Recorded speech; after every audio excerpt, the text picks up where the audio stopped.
সাতক্ষীরা সদর 2 আসনে দলীয় মনোনয়ন নিশ্চিতের দাবিতে বিএনপির নেতাকর্মীরা সড়ক অবরোধ ও বিক্ষোভ মিছিল করেছেন। মঙ্গলবার বেলা 12টার দিকে সাতক্ষীরা খুলনা মহাসড়ক অবরোধ করে বিক্ষোভে অংশ নেন জেলা ও উপজেলা বিএনপির নেতৃবৃন্দ। আকস্মিক সড়ক অবরোধের কারণে ওই এলাকায় যানবাহন চলাচল বন্ধ হয়ে তৈরি হয় তীব্র যানজট। ভোগান্তিতে পড়েন সাধারণ যাত্রীরা। মোহাম্মদ মোকরম বিল্লাহ মনের প্রতিবেদনে থাকছে বিস্তারিত। সাতক্ষীরা সদর 2 আসনে বিএনপির সম্ভাব্য প্রার্থী আব্দুল আলিমের মনোনয়ন নিশ্চিত করার দাবিতে মঙ্গলবার দুপুরে দলের নেতাকর্মীরা সাতক্ষীরা খুলনা মহাসড়কে অবস্থান নিয়ে বিক্ষোভ করেন। নেতাকর্মীরা জানান, তাদের মতে তৃণমূল পর্যায়ে আলিমের জনপ্রিয়তা ও সাংগঠনিক গ্রহণযোগ্যতা বেশি হওয়ায় মনোনয়ন তারই পাওয়া উচিত। তারা দাবি করেন, কেন্দ্রীয় সিদ্ধান্ত গ্রহণের সময় তৃণমূলের মতামতকে অগ্রাধিকার দিলে দল আরও শক্তিশালী হবে। বিক্ষোভকারীরা সড়ক অবরোধ করলে ওই সময় মহাসড়ক দিয়ে চলাচলকারী বাস, প্রাইভেট কার, পণ্যবাহী ট্রাকসহ সব ধরনের যানবাহন আটকে পড়ে। ফলে যাত্রীরা বেশিক্ষণ আটকে থেকে ভোগান্তিতে পড়েন।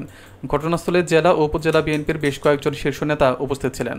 তাদের মধ্যে রাজ্জাক, আতিউর রহমান, শফিকুল ইসলাম, নজিবুর রহমান টুটুল ও আবুল হাসান সহ স্থানীয় নেতারা সমাবেশে অংশ নিয়ে বক্তব্য দেন।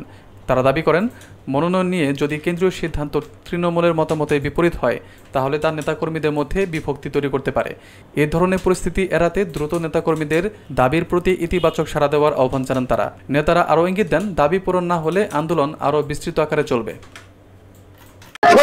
শেখ হাসিনার সময়ে দীর্ঘ 13 বছর এই সাতক্ষীরা জেলার সাধারণ সম্পাদক ছিলেন, যিনি নিজের জীবনকে কখনো তোয়াক্কা না করে এই সাতক্ষীরা জেলাকে বিএনপির ঘাঁটি হিসাবে রূপান্তরিত করে রেখেছিলেন। তিনি ছিলেন সাতক্ষীরা 2 আসনের মনোনয়ন প্রত্যাশী। তাকে না দিয়ে সাতক্ষীরা 2 আসনে বহিষ্কৃত নেতাকে মনোনয়ন দেওয়া হয়েছে। তাই আমরা এই সাতক্ষীরা 2 আসনের সর্বস্তরের জনগণ, ধর্ম, বর্ণ নির্বিশেষে সবাই চাই আব্দুল আলিম সাহেবকে নমিনেশন দেওয়া হোক।